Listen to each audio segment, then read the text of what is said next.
Hello friends, मैं लुमेश पटेल आपका स्वागत करता हूं प्रगति कोचिंग चैनल के इस यूट्यूब प्लेटफॉर्म में। फ्रेंड्स, हम लोग पिछले कुछ दिनों से करंट अफेयर्स पे चर्चा कर रहे हैं, तो उसी सीरीज को आगे बनाते हुए मैंने आपके लिए बहुत ही महत्वपूर्ण करंट अफेयर लाए हैं जो कि एग्जाम के पॉइंट ऑफ व्यू से बहुत इंपॉर्टेंट है। चाहे वो पीएससी का एग्जाम हो, व्यापम का एग्जाम हो, चाहे वो एडीओ का एग्जाम हो, व्यापम के सभी एग्जाम्स में करंट अफेयर बहुत ही महत्वपूर्ण भूमिका निभाते हैं। तो इसी सीरीज में चलिए देखते हैं। सबसे पहले हमारा जो पहला करंट अफेयर है यह है जनजातीय गौरव दिवस, भारत के आदिवासियों का सम्मान। अब देखिए ये कब मनाया गया था अभी, तो ये मनाया गया था 15 नवंबर को। परिचय देखते हैं सबसे पहले। तो जनजातीय गौरव दिवस हर साल 15 नवंबर को भगवान बिरसा मुंडा की जयंती के उपलक्ष्य में मनाया जाता है। इसका उद्देश्य भारत के आदिवासी समुदायों के योगदान और समृद्ध संस्कृति को सम्मानित करना है। इसका जो उद्देश्य है वो आदिवासी समुदायों के योगदान तथा समृद्ध संस्कृति को सम्मानित करना है। अब देखिए क्यों मनाया जाता है, तो जैसे हमने अभी डिस्कस किया कि आदिवासियों का सम्मान करना है।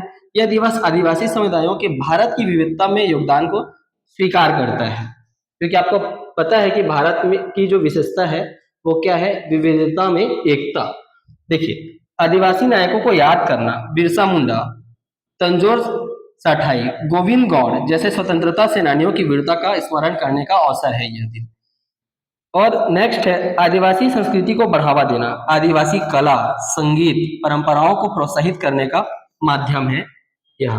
देखिए आदिवासी समुदायों के उत्थान के लिए जागरूकता भी फैलाना इसका मुख्य उद्देश्य है। इस दिन के माध्यम से आदिवासी समुदायों की समस्याओं और उनके उत्थान के प्रयासों को बढ़ावा दिया जाता है। देखिए इसका महत्व क्या है, जनजातीय गौरव दिवस का महत्व। तो राष्ट्रीय एकता, यह दिवस भारत की विविधता में एकता को प्रदर्शित करता है। सामाजिक न्याय, आदिवासी समुदायों के अधिकारों और सामाजिक न्याय के लिए कार्य करने की प्रेरणा देता है। सांस्कृतिक संरक्षण, आदिवासी संस्कृति को संरक्षित करने, बढ़ावा देने का एक महत्वपूर्ण ये अवसर प्रदान करता है। और है आर्थिक और शैक्षणिक विकास, आदिवासी समुदायों के सामाजिक, आर्थिक और शैक्षणिक विकास के लिए जागरूकता बढ़ाने का प्रयास करता है। तो इसमें जो हमको मुख्य पॉइंट याद रखना है वह जनजातीय गौरव दिवस हर साल 15 नवंबर को भगवान बिरसा मुंडा की जयंती के उपलक्ष्य में मनाया जाता है। इसको हमको याद रखना है। देखिए नेक्स्ट है अंतरिक्ष अभ्यास 2024। तो देखिए भारत का पहला अंतरिक्ष अभ्यास 2024 के नाम से जाना जाता है। मेजबान करने वाली जो संस्था है रक्षा अंतरिक्ष एजेंसी। अवधि क्या है इसको आप याद रखिएगा। इसकी जो अवधि है वह है 11 से 13 नवंबर 2024 तक। एक ये एग्जाम में पूछा जा सकता है कि अंतरिक्ष अभ्यास 2024 किस अवधि में संचालित की गई थी, तो यह है 11 से 13 नवंबर 2024। स्थान क्या है, नई दिल्ली। प्रमुख बिंदुएं देखते हैं तो 3 दिवसीय अभ्यास यह 11 से 13 तक के बीच में हुआ है, मतलब 11, 12 और 13 3 दिन यह अभ्यास हुआ है। जिसमें पहली बार तीनों सेनाएं मिलकर अंतरिक्ष संसाधनों की सुरक्षा पर ध्यान देगी। जनरल अनिल चौहान द्वारा अभ्यास की शुरुआत की गई है, तो इसको भी आपको याद रखना है। जनरल अनिल चौहान जी द्वारा इसको शुरुआत किया गया है। अभ्यास का उद्देश्य, जब हम अभ्यास करेंगे तो उसका कुछ ना कुछ उद्देश्य होगा। तो देखिए पहला है अंतरिक्ष संपत्तियों और सेवाओं के खतरे का आकलन करना, कि क्या क्या खतरे हमको हो सकते हैं उसका आकलन करना। अंतरिक्ष संचालन में निर्भरता और कमजोरियों की पहचान। सैन्य अभियानों में अंतरिक्ष क्षमता को एकीकृत करना। देखिए जो सैन्य अभियान होंगे उसमें जो अंतरिक्ष क्षमता है हमारी उसको एकीकृत करना, क्योंकि ऐसे अभ्यास बहुत ही जरूरी है। जब अंतरिक्ष युद्ध हो तो हम उससे निपट पाए।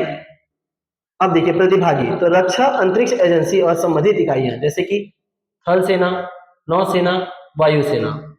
ठीक, रक्षा साइबर एजेंसी, रक्षा खुफिया एजेंसी और सामरिक बल कमान। अब देखिए इसमें इसरो और डीआरडीओ के प्रतिनिधि भी शामिल थे। अब देखते हैं अभ्यास का महत्व। तो अंतरिक्ष में राष्ट्रीय हितों की सुरक्षा करना, नवीनता और सहयोग को बढ़ावा देना, प्रतिस्पर्धी और चुनौती अंतरिक्ष क्षेत्रों में तैयारी को मजबूत करना। अब देखिए इसको हम लोग थोड़ा सा इलेबोरेट करते हैं।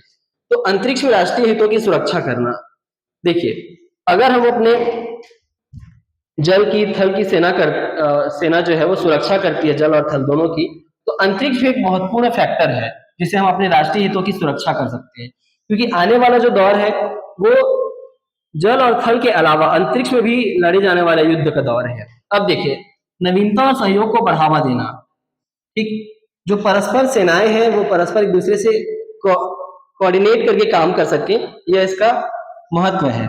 प्रतिस्पर्धी और चुनौतीपूर्ण अंतरिक्ष क्षेत्र में तैयारी को मजबूत करना, अगर हमारी तैयारी पक्की है तो हमारी जीत सुनिश्चित हो जाती है। तो इसीलिए भी प्रतिस्पर्धी और चुनौतीपूर्ण अंतरिक्ष क्षेत्र में तैयारी को मजबूत करना, हमारा जो भारत है वो किसी भी एस्पेक्ट में पीछे नहीं रहना चाहता है, और ये हमारे लिए बहुत गर्व की बात है। देखिए, रक्षा अंतरिक्ष एजेंसी के बारे में, तो मुख्यालय है बेंगलुरु, कर्नाटक। उद्देश्य क्या है? अंतरिक्ष युद्ध और उपग्रह खुफिया संपत्तियों का संचालन। इतिहास देखते हैं इसका। तो देखिए, 2012 नरेश चंद्र टास्क फोर्स की सिफारिशों से प्रेरित है यह। 2018 में प्रधानमंत्री नरेंद्र मोदी जी ने संयुक्त कमांडर सम्मेलन की मंजूरी दी थी। तो इसको भी आपको याद रखना है कि संयुक्त कमांडर सम्मेलन की मंजूरी कब मिली थी और किसने दी थी। तो 2018 में प्रधानमंत्री नरेंद्र मोदी जी ने इसको दी थी। अब देखिए, संयुक्त सुविधाएं, तो रक्षा इमरजेंसी प्रोसेसिंग और विश्लेषण केंद्र दिल्ली में स्थित है। तो रक्षा इमरजेंसी प्रोसेसिंग और विश्लेषण केंद्र कहाँ स्थित है, ये आ सकता है, तो इसको आपको याद रखना है, दिल्ली में। और रक्षा उपग्रह नियंत्रण केंद्र ये कहाँ स्थित है? यह भोपाल में स्थित है। आप इस पिक को देख सकते हैं। नेक्स्ट है, मुख्यमंत्री ने हल्बा जनजाति की वाचिक परंपराएं पुस्तक का विमोचन किया है। देखिए, इससे पहले हमने देखा कि 15 नवंबर को जनजातीय गौरव दिवस मनाया गया था। तो उसी दिन मुख्यमंत्री श्री विष्णुदेव साय जी ने 15 नवंबर को जनजातीय गौरव दिवस के अवसर पर हल्बा जनजाति की वाचिक परंपराएं, इसको आपको याद रखना है, बुक का नाम क्या है, पुस्तक का विमोचन किया है। अब देखिए, अगर पुस्तक है तो कोई ना कोई लेखक होंगे। तो पुस्तक का लेखन कार्य श्री दामे साहब बघेल जी द्वारा किया गया है। याद रखना है आपको कि इसका जो विमोचन है वो 15 नवंबर को हुआ है और लेखन कार्य श्री दामे साहब बघेल जी द्वारा किया गया है। अब देखिए, यह पुस्तक हल्बा जनजाति की प्राचीन जीवन शैली और सांस्कृतिक पहलुओं का दस्तावेज है। इसमें जो प्राचीन जीवन शैली है हल्बा जनजाति की और सांस्कृतिक जो पहलुएं हैं उन पे विस्तृत चर्चा इसमें की गई है और दस्तावेज के रूप में इसको तैयार किया गया है। देखिए, पुस्तक में निम्नलिखित विषयों का उल्लेख किया गया है। अब जब पुस्तक है तो उसमें कुछ विषय होंगे, तो हम देखते हैं कि कौन कौन से विषय हैं जो इसमें चर्चा किए गए हैं। तो देखिए, पहला तो है सामाजिक व्यवस्था, जन्म संस्कार, जो हमारी सामाजिक व्यवस्थाएं हैं उसमें संस्कार होते हैं। तो हल्बा जनजाति में जन्म संस्कार, विवाह संस्कार, मृतक संस्कार को कैसे किया जाता है उसके बारे में डिटेल में पुस्तक में विवरण दिया गया है।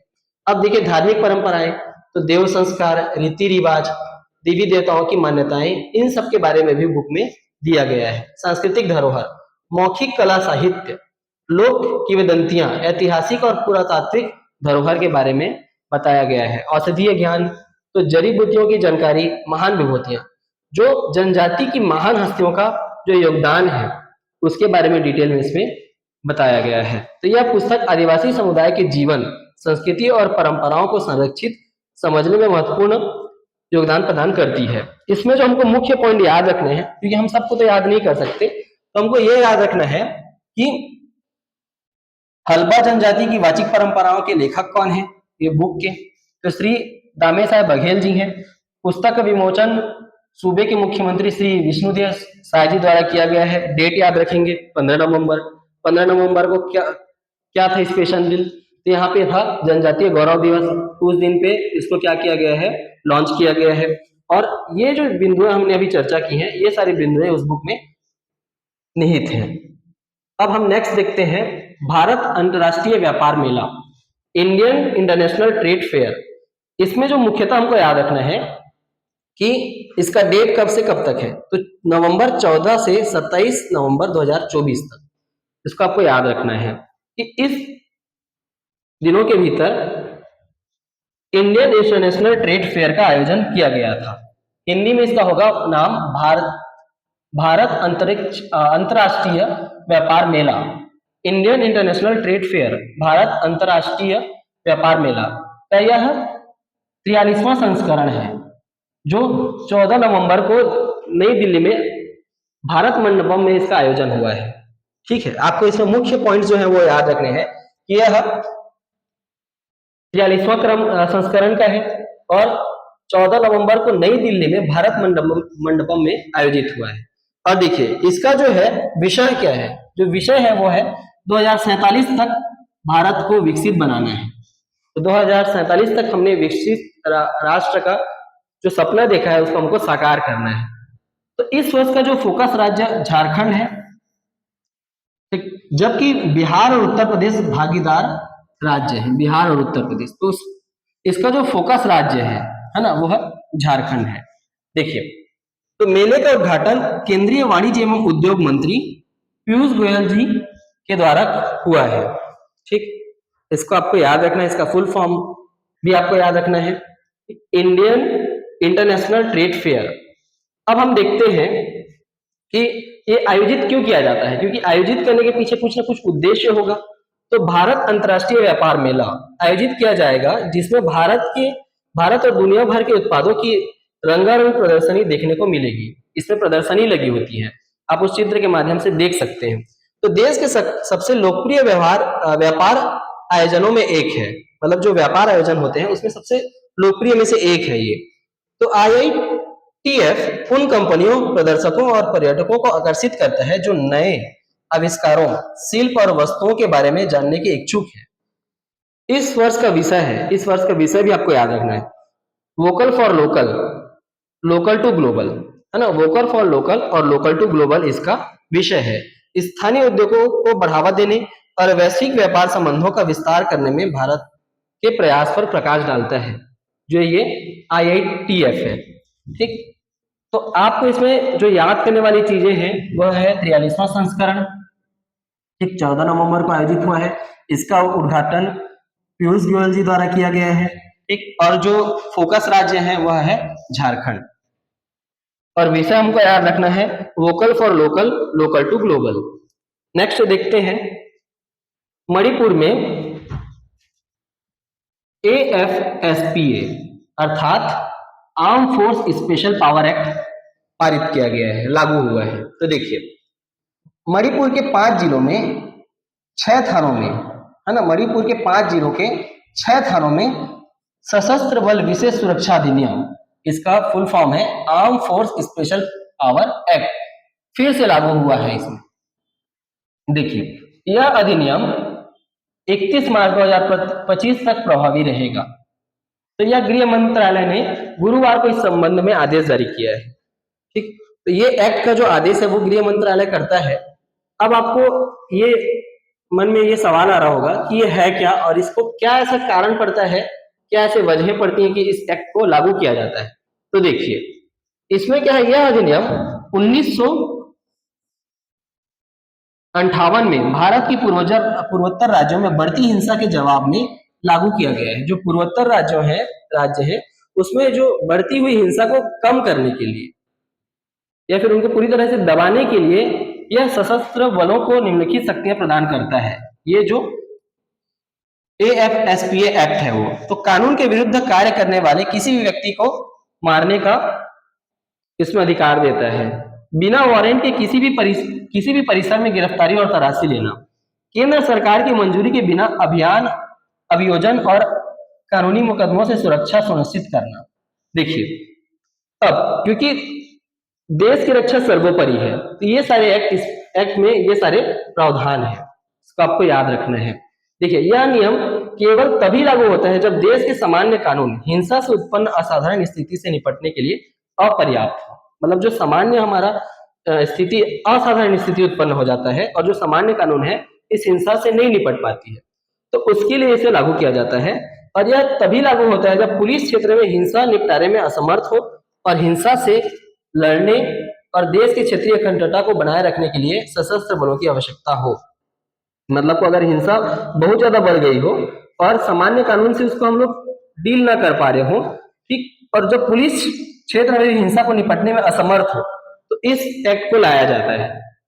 और यह अभी लागू है मणिपुर में, मणिपुर के 5 जिलों में और 6 थानों, 5 जिलों के 6 थानों में है। ये 31 मार्च 2025 तक यह लागू रहेगा। ठीक, इसका फुल फॉर्म आपको याद करना, ये बहुत ही इंपॉर्टेंट है। नेक्स्ट देखते हैं अब, दिल्ली में घना स्मॉग, आपको पता है कि पंजाब और हरियाणा से जो पराली जलती है उससे बहुत ज्यादा स्मॉग होता है, और दिल्ली में इतने सारे वाहन है कि उससे क्या होता है, बहुत ज्यादा प्रदूषण होता है। तो देखिए दिल्ली में जो एक्यूआई है गंभीर स्तर तक पहुंचा है। एक्यूआई का फुल फॉर्म होता है एयर क्वालिटी इंडेक्स।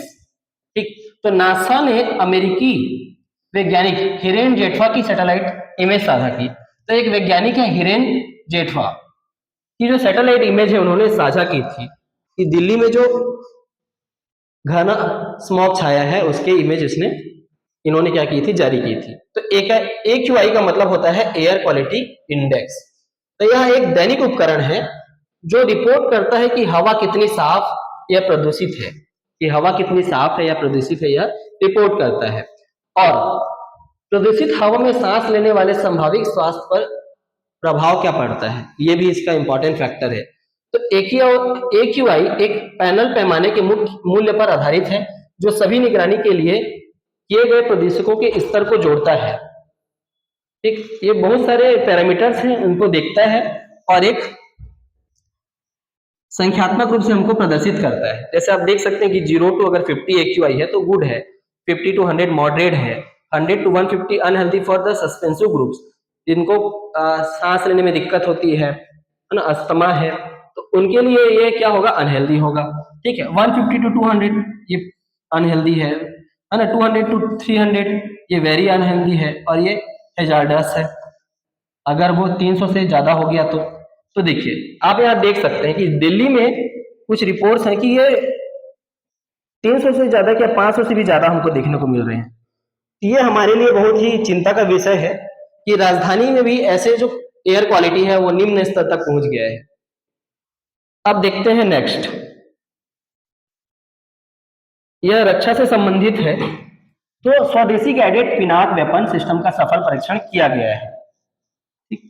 इसमें आपको मेन जो याद रखना है वह स्वदेशी गाइडेड पिनाक वेपन सिस्टम का सफल परीक्षण किया गया है। देखिए, तो यह भारत ने बनाया है इसको, इसीलिए हम इसको स्वदेशी बोल रहे हैं। ठीक है, यह 44 सेकंड में 12 रॉकेट दाग सकता है। अब देखिए 44 सेकंड में 12 रॉकेट ये दाग सकता है। अब जो पिनाक है वो भगवान शिव का दिव्य धनुष है। ठीक, ये जो नाम है आपको थोड़ा लग रहा होगा कि पिनाक का क्या अर्थ होता है।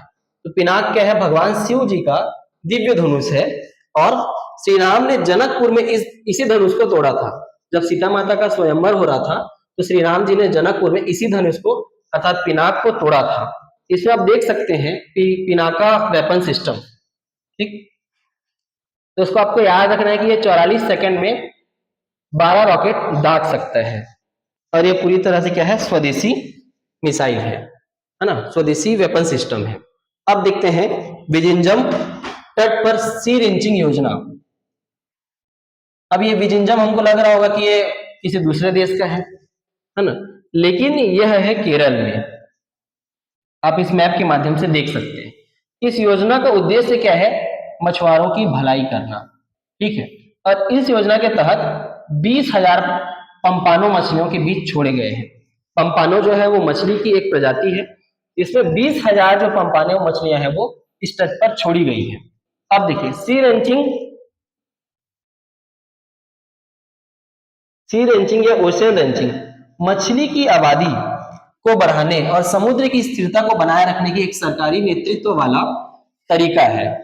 ठीक है, इसमें हमको क्या करना है कि मछली की आबादी को भी बढ़ाना है।